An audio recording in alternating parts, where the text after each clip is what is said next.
Assalamu alaikum and greetings. My name is Shwa and we are here with a very special guest of ours. As you know that this conversation is for both the communities who can speak English and Urdu. We will be speaking in both the languages. We'll try. I hope you can follow us. And I'll ask my guest to introduce herself, who she is and what does she do, and of course her name first. My parents named me Ghazala Naheed Usmani, but I'm known as Naheed Usmani because Ghazala was too difficult for Americans to pronounce. Oh, really? So the middle name became the name that I'm recognized by here in US. So I'm a physician. I'm a graduate of King Edward Medical College, which I'm very proud of. From Pakistan. From Pakistan. And I came here in 1980. My husband was going to school here at the Kennedy School at Harvard. And my first year of marriage was here in Boston. And it was just the most beautiful first year. I saw the New England fall. I audited classes at Harvard in Spanish. I learned how to do cartoons before I went into residency and my own postgraduate training. Nice. I did my training here in US in first pediatrics, then pediatric hematology oncology.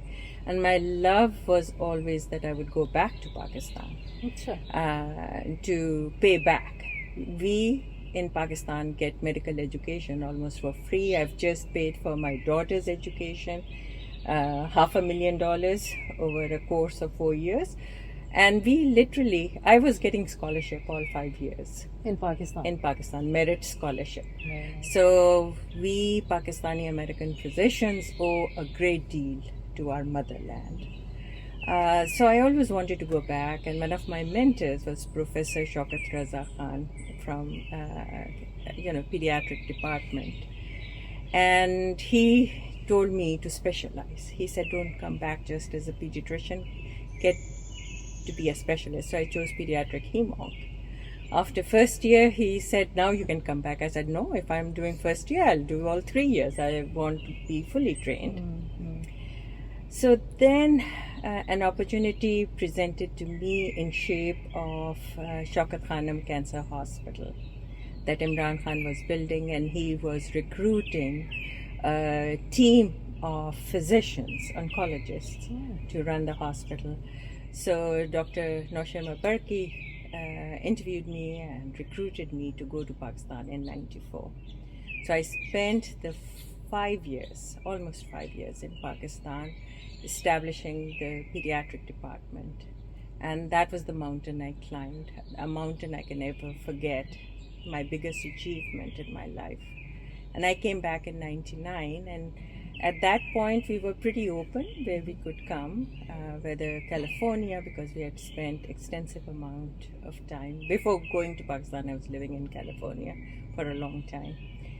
But Boston was so magical for me that I elected to come back to Boston. And that's where I looked for jobs, and I accepted a position at University of Massachusetts medical school. And I came back in 99. I've been here since. Wow. And this community is very unique. When we want to settle anywhere, we want to have friends and colleagues and peers who are at the same educational and intellectual level as us. And this is one place in all of United States where there are people smarter than me. Ooh, that's humble. That's humble, because usually you want to be in a place where everybody is less smart than you, but that's very nice of you to say. I mean, I have met people over the last 23 years that I've lived here that have challenged me, that have excited me, that have made me learn new things and new directions. I can count on Tariq Banuri as a mentor. I can count on Adil Najam as somebody who has guided me. my own husband. They had the Boston group, right? Wow. That did the educational reform, where I met so many amazing people Nice. all around. So there are a lot of intellectuals here that keep you engaged and keep you thinking, not just about issues here in US, but about issues in Pakistan and what needs to be changed and how you can make a difference. Wow, wonderful. I didn't know that you were so, deeply part of Shaukat Khanum Yes. in this way. Yes, I was part of That the is so commissioning nice, team. yeah, and that is so important for us to know that I have been in Boston area, and I always admired you and your work and your social system and all the services you do. But it is good to know Yeah. this No, this work and you have done. what my work in Pakistan taught me was that nothing is impossible. You just have to work hard, you have to try, you have to focus. So one of the initial challenges, we came in 1999, and of course then a couple of years later we had the 9/11, tragedy, and then there was a whole lot of Muslim phobia. And I can tell you, in I think 2001 or 2002, we used to live in Lexington, and FBI came to my door asking me if I was treating any foreign-born patients, and essentially harassing me for being a Muslim physician. And coincidentally, because I'd worked in Pakistan for 5 years, I had a couple of patients. I'm a pediatric oncologist. So a couple of children, their parents in their desperation brought their children here to US to me to be treated. But we had HIPAA that had been implemented, and I told them that there's privacy issues. You can't ask for patient information. He said, give me a list of patients who are illegal aliens. I said, we are not in a business of asking anybody's citizenship or who's legal, who's illegal. If they come, we treat them. So when I looked around at that point, of course, our community here in New England is full of activists, as you can imagine, and there was a lot of work that we were doing and supporting each other. But when I went to my university to ask them, that this was, I was being harassed, the university council, the lawyers, just turned around and said, this is your personal issue. This is not a university issue, meaning they stepped away altogether. And I realized that we as physicians had to stand together as a professional organization. And that led me to make the New England chapter of the Pakistani Association. Oh, okay. That's So that was in 2003. And can you name it? What's it called? It is called APPNE, Association of Physicians of Pakistani Descent of New England. And we knew that for the central organization, we needed to have 25 lifetime members. And I invited 25 physicians who had national membership. And we sat down, we came up with the bylaws, we made the organization, and it's been quite a few years since. And I tell you, that organization does a lot of service for the community Here in US. And then we also, when the earthquake happened in 2005, we got along with the Pakistani Association of Greater Boston, as well as Indian Medical Association, as well as Iranian Medical Association. We gathered a lot of supplies, and we did a lot of, earthquake rehabilitation. Wonderful, wonderful. That's very nice to know. That's important. So, coming back to the the topic that we have is how would you describe the Pakistani community in the Greater Boston area? And as you touched upon it a little, and if you can elaborate on it. So I think there is a very strong core group of intellectuals here that can drive the thought and the dialogue on various challenges in Pakistan. And that had been very active in the past. Since COVID, obviously, everything has taken a backstand, and I think we should continue. The what feeds it are the amazing students that come into all the teaching universities here. So whether they are Harvard student or BU or Northeastern, they all are, and they're coming from Pakistan or they are second generation Americans. They all contribute to that dialogue and that innovation that has been going on. That's wonderful. So there is that, and then people are very generous. So they donate, they contribute, they are also very close knit. So when they decide on a project, they come together.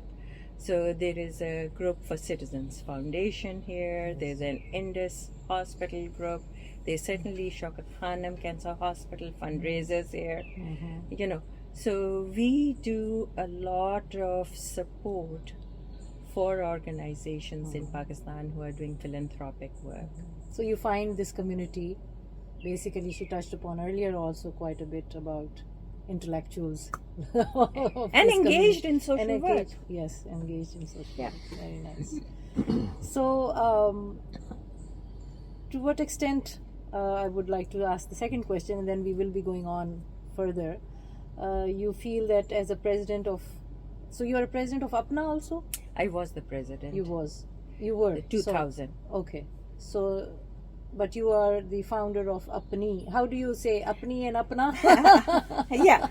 Apni, So Apna. Association of Pakistani Descent Physicians of North America is the main group. Main group, okay. And then you have the New England chapter. Okay. So what were the challenges during COVID time? Let's talk about COVID because we are kind of getting over. As a doctor, what would you say? Are we still in there? So from an epidemic, it has become an endemic. Okay. We are learning to Good to live know with that. it. Good to know. We're learning to live with it. You'll keep on finding friends, family, patients get COVID. Yeah. And because they are vaccinated, they don't get that sick or hospitalized. And we have very good antiviral treatments now Okay. that we can start fairly early, so Okay. prevent serious disease. So that's the medical part of it. All right. So let me go back. Yeah, sure. So my interest has always been medical education. Okay. That's why I'm at a university. So in 2007, the APNA president of that time asked me to form a committee to see how medical education could be improved in Pakistan. Okay. Because the curriculum that was being followed in Pakistan was the one that British left us with. True. Okay, and As medicine many has grown quite a bit since then. So I came up with the name of Medical Education Research and Transfer of Technology Committee, MERIT. Okay. And we formed it in 2007, and we recruited across United States all specialty physicians. And all of us went to Pakistan repeatedly, interviewed vice chancellors, students, teachers, patients, all key stakeholders as to what were the deficiencies and what were the challenges and what would they like to have changed.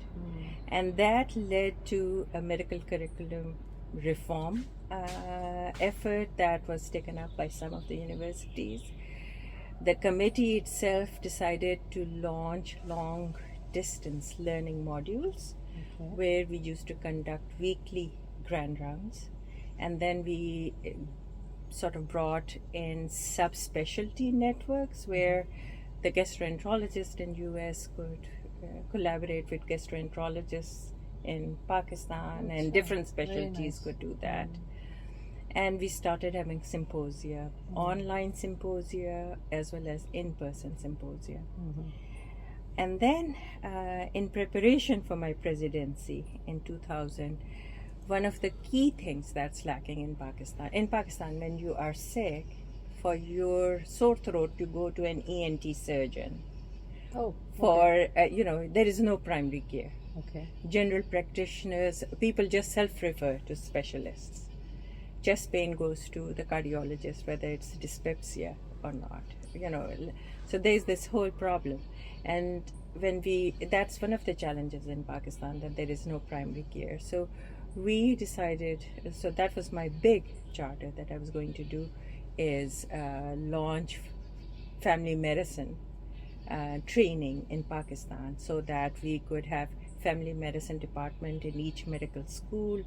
We could have family medicine as recognized specialty, so that there is better access to appropriate care, and there are standards of care that are followed nationally, so that there is no maltreatment of patients, and the specialist hospitals don't get overwhelmed Okay. by simple problems. The other thing we did was we launched a telemedicine initiative where physicians here in US could give second opinions to physicians in Pakistan free of cost. Oh, that's nice. And that was That's a again a humanitarian Big endeavor. service, yeah. So that was all over Pakistan or in remote areas? So Like we how do offered you- it all over Pakistan, Okay. but the remote area locations were the ones who really used Really it. used it? That's what I was going to say. Yeah, Who used yeah. it? Professors in big medical schools don't require, they know more than Okay. American physicians. Oh, really? Wow. They don't.